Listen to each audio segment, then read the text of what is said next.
Have you ever wondered about the bones of a story? What did the outline look like before the characters hijacked it?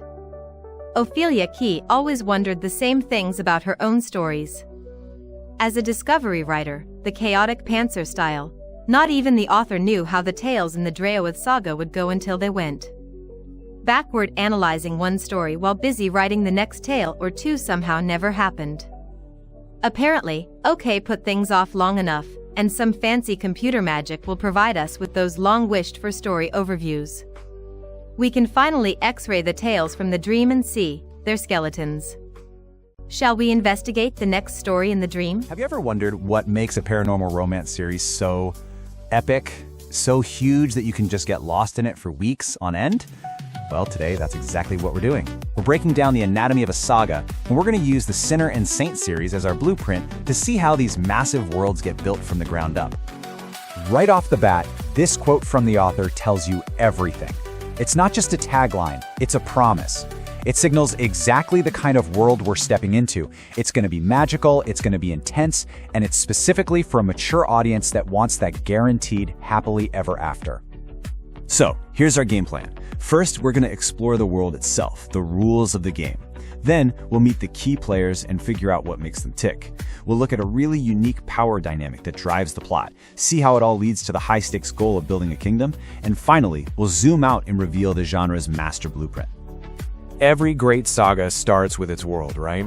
Before you can understand the characters or their crazy quests, you've got to know the rules of their universe. So let's start with the absolute fundamentals of what makes the Draoithe world work.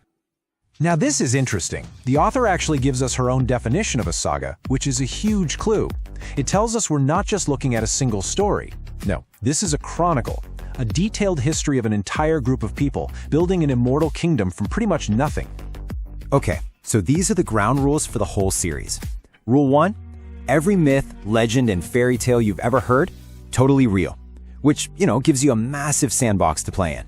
The mission is clear, fix the magical balance. But how they do it is what's so cool, one couple at a time, which sets up this amazing web of interconnected love stories.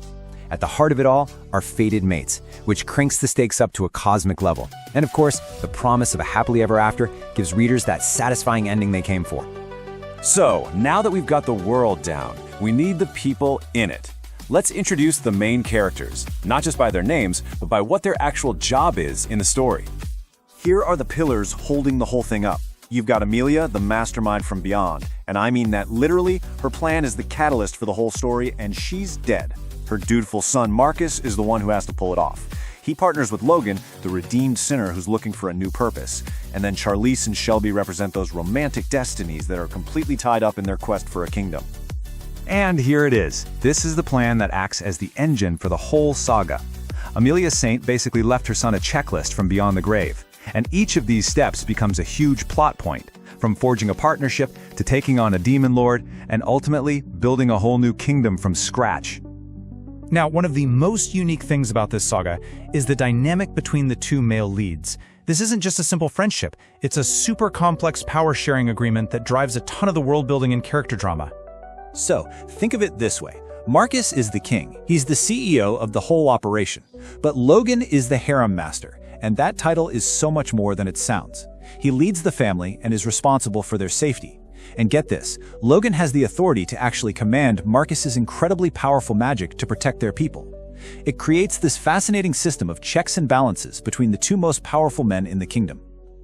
Okay, so we have the world, we have the players, we have the plan, but what's the endgame? What are the stakes that make this a story worth telling? Yeah, this goal is way bigger than a few couples finding true love. We're talking about regime change on a supernatural level. They are building the immortal kingdom of Blar Elding, which means Midnight Flame, as both a safe place and a brand new seat of power for their kind. This timeline really shows you the epic scale we're dealing with.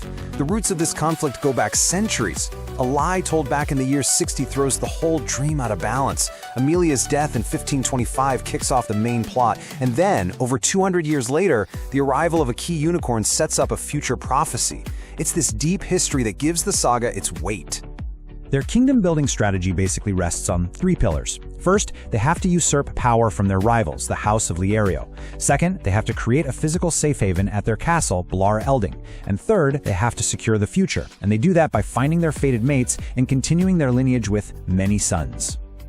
After digging through all the pieces of this saga, a pattern really starts to show itself. Which leads to the big question, what is the underlying formula that makes this kind of story so addictive? In our final section, we are zooming all the way out.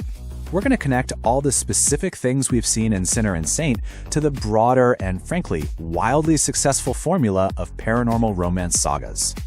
And here it is, the core components of that formula.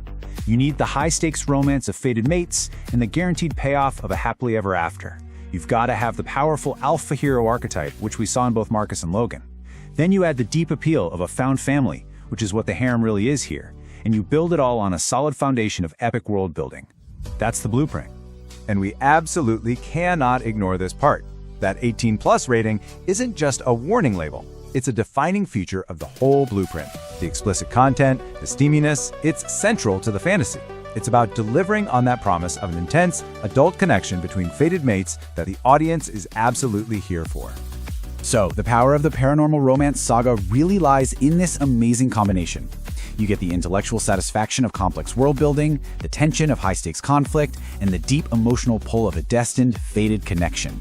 You put those things together, and you create a fantasy that is just completely and powerfully immersive. This leaves us with one final thought to chew on. When we build and get lost in these incredibly intricate fantasies, worlds that have clear destinies, powerful protectors, and guaranteed happiness, what does that blueprint really tell us about the realities we're trying to escape? What deep desires are these epic sagas actually fulfilling? It's definitely something to think about. I sincerely hope you enjoyed this view of a story skeleton, glimpsing the characters, setting, and plot structure along with the twists within the writing in this tale from the Draoithe Saga by Ophelia Kee. Don't forget to like and subscribe for more original stories and audio adventures. A special thank you to OK Music Writers for writing and for sharing the Enter the Dream soundtrack. It's more than a story, it's an experience. Welcome to the dream.